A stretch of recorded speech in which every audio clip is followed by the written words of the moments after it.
Good evening.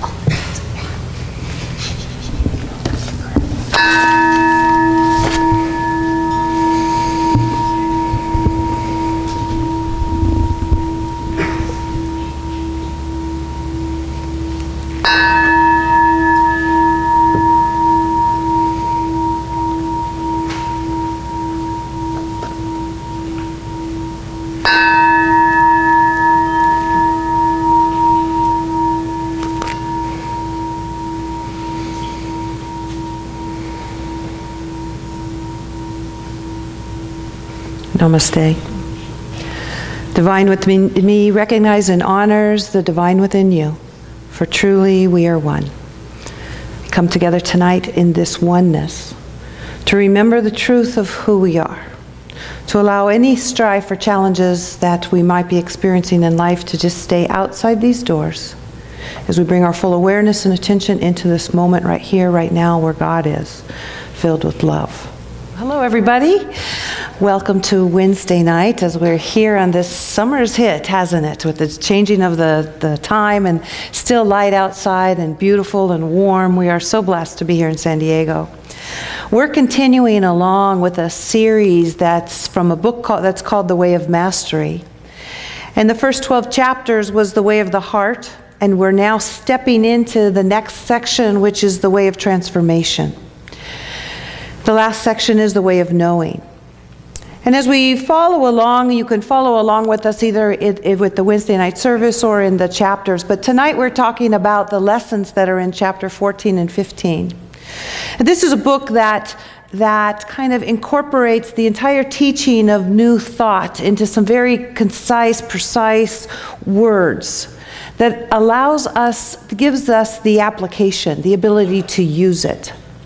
So tonight we're talking about the wise use of time, and we're talking about love or fear and it being a choice. So as we talk about time, we'll start there.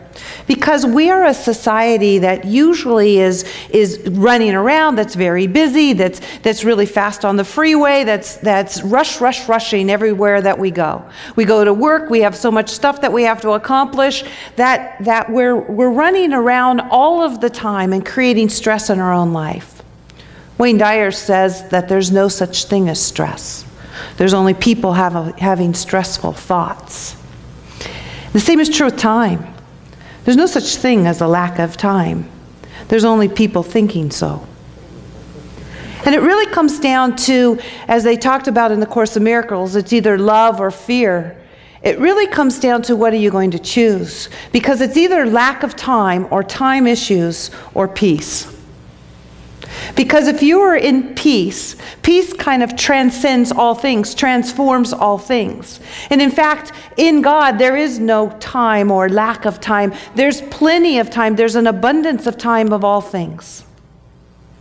And so if we were to really make those two choices, when we're feeling rushing, when we're driving in our car really fast trying to get somewhere, or we're trying to accomplish things, if we could ask ourselves the question, are we in the lack of time, or are we in time issues, or are we in peace? It's amazing that when you are in that state of peace, when you've decided and declared peace, that's what I'm about. I'm not giving my peace away easily to all of everybody else's desires and wants. But when you decide that you're staying in peace, time expands. I learned that lesson really well, actually, here at church. And we all actually probably have that issue where we have a lot of stuff stacked on our desk. There's a lot of things to do.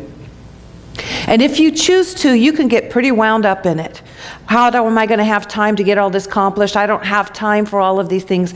But we've kind of gone over the edge here at church because we have so much to do and there's so many things to do. We kind of have a mantra that just says, it'll just get done.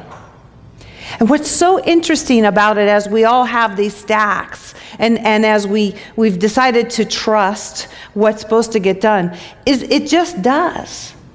That the things that were in the stack that we thought were really important that we didn't get around to a week later aren't important, have already disappeared. So we didn't have to worry about it or do anything about it. It's amazing how many of those things really exist. That if we chose to, we could get all wound up and stressed out about it. And it's amazing how the things that are really important float right up to the top, come right up to our awareness. To where if we were really to schedule it and try to figure it all out, we would be stressed out on how we were going to get it all done. But naturally, the natural flow of life brings it up. We give it our full attention and awareness, and that one's done. And so we kind of live in the flow here, and not to say that we don't get in stress sometimes, right, Linda? Who works with us here? Not to say that it can't be that way, but it literally, it's not the duties and the things that we're doing, it's how we're choosing to look at it. It's, are we keeping and saying to ourselves, oh, there's so much to do, there's so much to do, there's no time to do it, there's so much to do, or are we just saying, are we trusting and using our mantra, it'll all get done. What's supposed to be done, what's highest in priority and highest importance, tends to get done. And just stay on it. I've watched that from the times when I've walked in and kind of seen the stack that's there and noticed the difference between when I'm worried about it and rushing to trying to get it done and when I really sit down and just process through the stuff. I get to the end of the day, I've kept my peace all day, and I'm surprised at the amount of stuff that gets done. You've experienced it. Most of us experience it around tax time because we procrastinate on that. And we've thought about it, and we've made it this big chore and this big duty and this big thing to do, and we got to set aside all this time for it. And then it kind of floats to the top. We don't have a lot of time, or we feel we don't, it's time to do it. And it's amazing how we just get it done. In fact, in time, in God time, in flow, time expands, ability expands, everything expands so that it all just happens kind of naturally in that flow. But we as humans, and particularly in this Western world, are all about time management. And we're all about fitting it in these little squares and rushing and getting it done and here and there and time. But I wanted to bring it to our awareness that it really is the alternative. It's time or peace. Are we focusing on time, or are we focusing on peace? Because the bottom line is you deserve peace in every single thing you do. From getting dressed in the morning, to eating, to driving to work, to driving anywhere, to being at work. You deserve to have time to be with your children, your grandchildren, the people that you're talking to.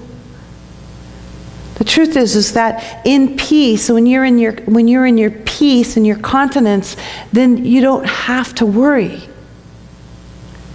And so what they talk about in this chapter is, how are we using our time wisely? Are we using it to choose our awareness? Are we using it to choose what we're focusing on? Are we using it to choose the qualities of life that we want? Are we using it to choose peace?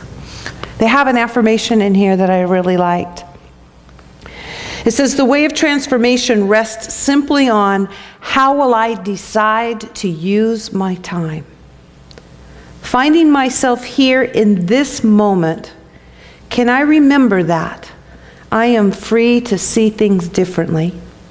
I am free to look lovingly upon the world, and I do not need to wait for something outside of myself to create a stimulus that elicits a loving response. Nothing outside needs to happen. Marianne Williamson in one of her books says, there is nothing in this world that truly gives us peace, for peace lies in our transcendence of the world. So our spiritual journey is just that. We talk about it every week. It's about awareness. It's about where's our focus. It's about what's our intention. It's about what are we choosing. So peace is not something that is outside. Nothing's going to happen on the outside of the world. It's our transcendence. It's meaning our ability to look beyond the physical, beyond the things that are happening, to transcend the world, to choose peace, and then have peace transform everything that we do, just as love does. We choose peace, and peace transforms everything that we do and all that we're doing. The greatest thing that humankind asks for is peace of mind. And we get to choose that. But sometimes that can be hard. And next chapter, in chapter 15, is love or fear. It's your choice. For love is now. It's right in the moment. It's only in this moment. It's only staying in this moment. Whenever we are in fear, we are either in the past or we are in the future. Making up a story about what's going to happen, completely making it up about what's going to happen, or making up a fear or a stress about what has happened is going to happen again. But love is in the now. It's right here, right now. But sometimes it's pretty hard to do that. You know, we are all human. We all get stressed. We all get feared. We all are going through our transformations, and it's never just a bliss walk all the way through. And we need to do the work. And as the Course in Miracles says, and as all things says, is that love transforms. I want to read something for you from Emmett Fox, as he talks about the power of love. There is no difficulty that enough love will not conquer, no disease that enough love will not heal, no door that enough love will not open, no gulf that enough love will not bridge, no wall that enough love will not throw down, and no sin that enough love will not redeem. It makes no difference how deeply seated may be the trouble, how hopeless the outlook, how muddled the tangle, or how great the mistake. A significant realization of love will dissolve it all. If only you could love, you would be the happiest and most powerful being in the world. We've talked about that in other chapters about how love has transformed all things. That the power of love is that healing power. It heals it all. And love is a choice. And love doesn't require efforting. It just requires our awareness, our focus, our choice of it. And sometimes we forget, and we can't do it ourselves. And that's why we all have each other. There's a story about a little 6-year-old boy. His name was Sean, and he was in the hospital, and he was dying of cancer. And the doctors really said there was nothing they could do. Everything in his body was starting to shut down, and they had tried everything, and they couldn't do anything. But he had a favorite baseball player. The baseball player's name was Dave Stapleton, and he was a Boston Red Sox. He was a first baseman. And one of his dreams was to meet him. And so the nurses got on the phone, and they called Dave Stapleton into the hospital. And in there, he spoke with him, and the little boy was all excited about it, and they spent a lot of time just talking and being together. And it so happened that the next night was a game. And Dave said, well, I want you to watch the game, and when I get up to bat, I'm going to hit the ball for you. And so the word got out actually all over Boston, and lots of people were watching, and all the people in the hospital were watching, and all of this, and the little boy was watching. And Dave got up to bat, and he actually struck out 2 times, and a couple of balls came. And finally, on the last ball that came through, he hit it and got a triple. And he said, "This is for Sean."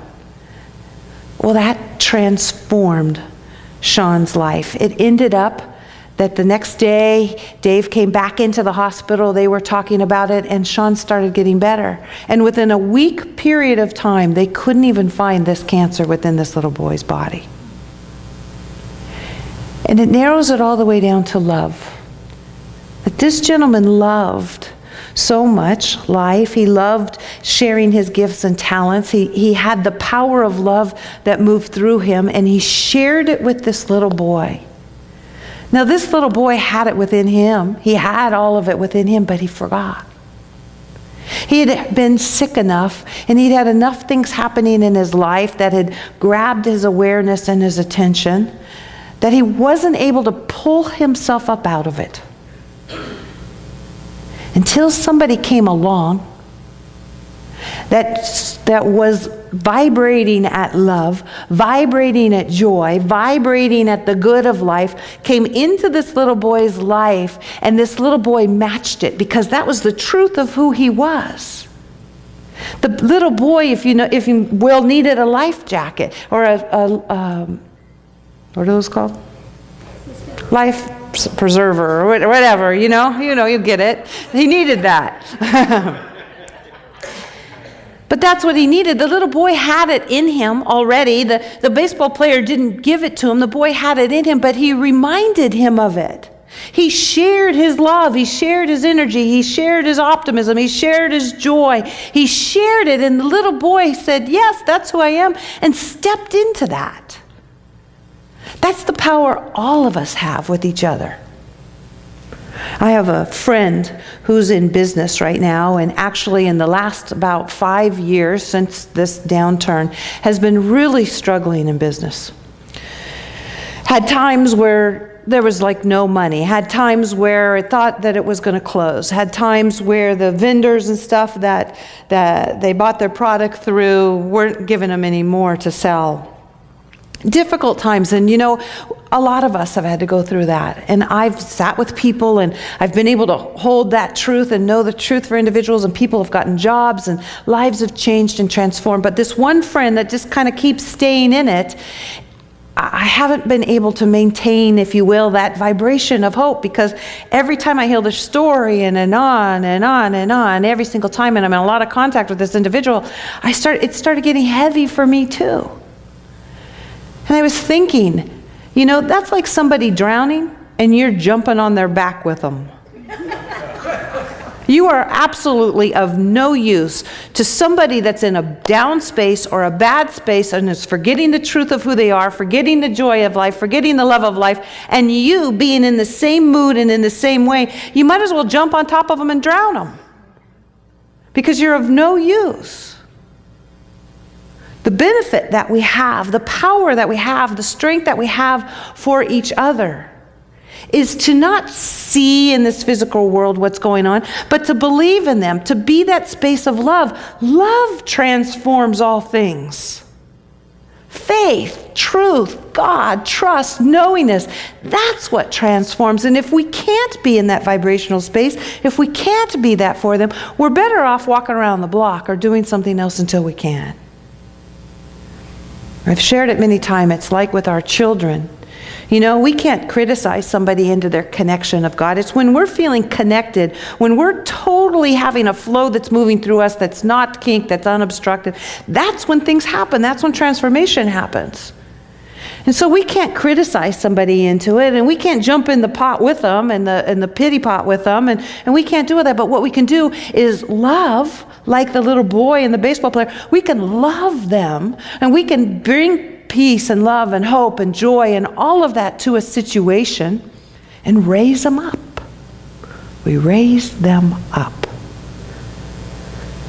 The choice is love or fear. But sometimes when we forget, we help each other just by being who and what we are. And then we do the work ourselves because we have to take responsibility for what we're thinking and what we're experiencing. There's a story also of a woman and a psychiatrist, and she had been trying and trying to get help because she was drowning also.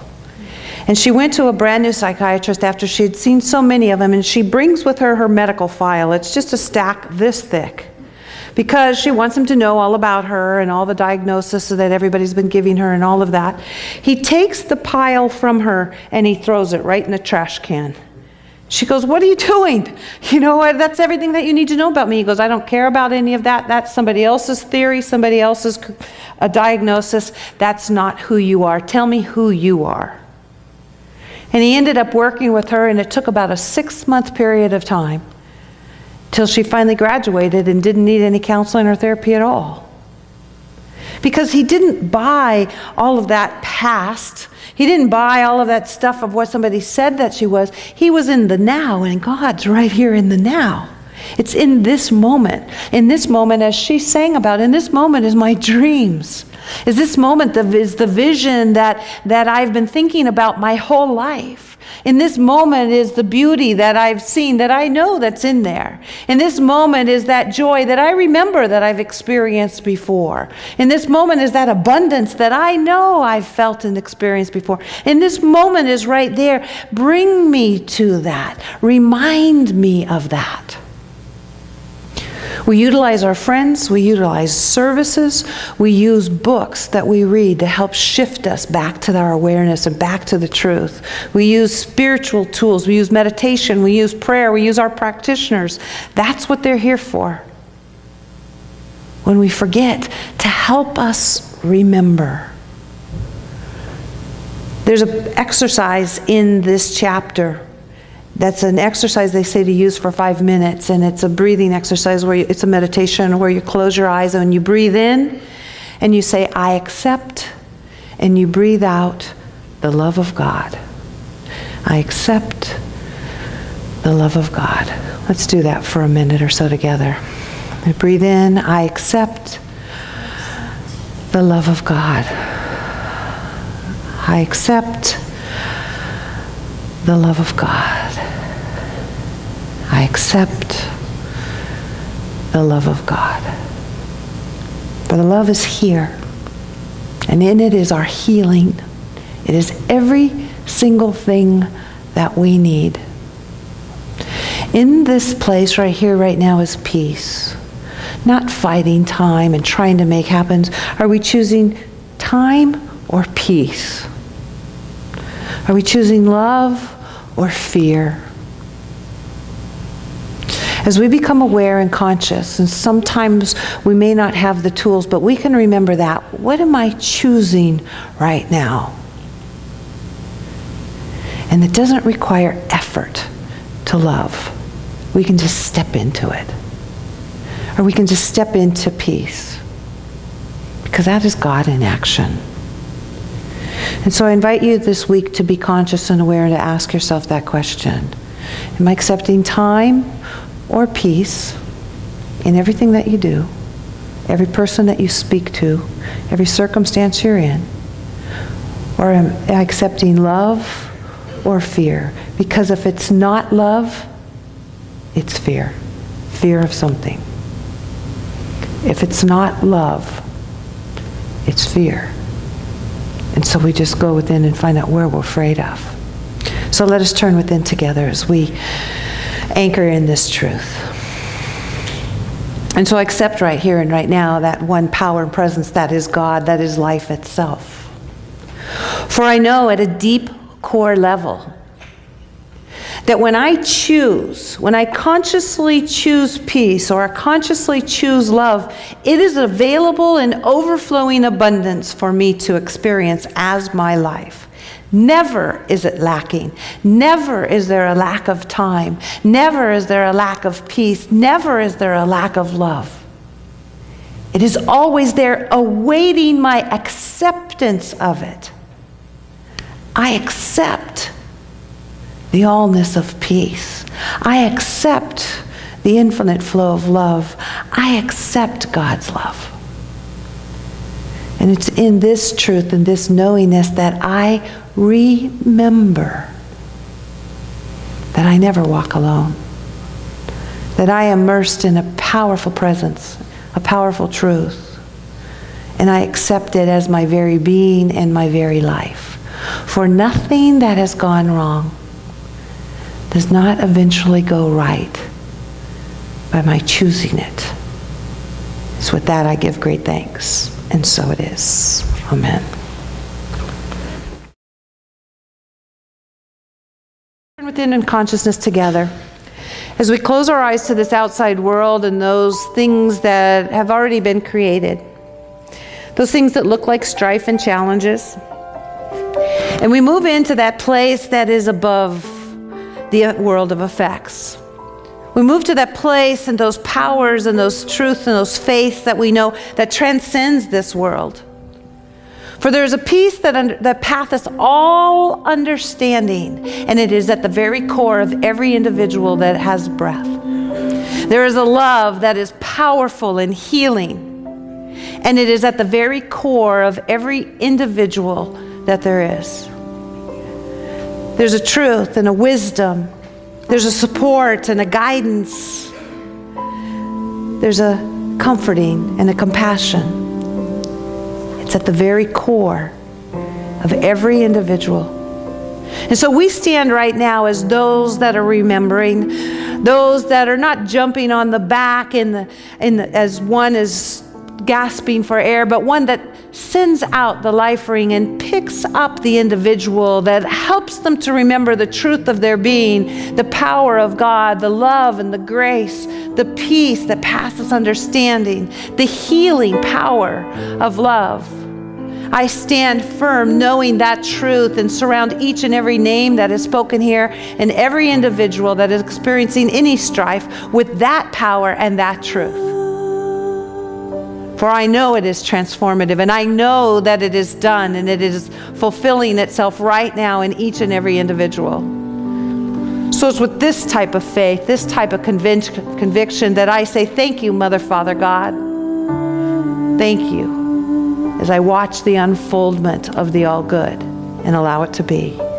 And so it is. Amen. May you always feel the embrace of God. May your life reflect joy and abundance. May your heart radiate with love and light.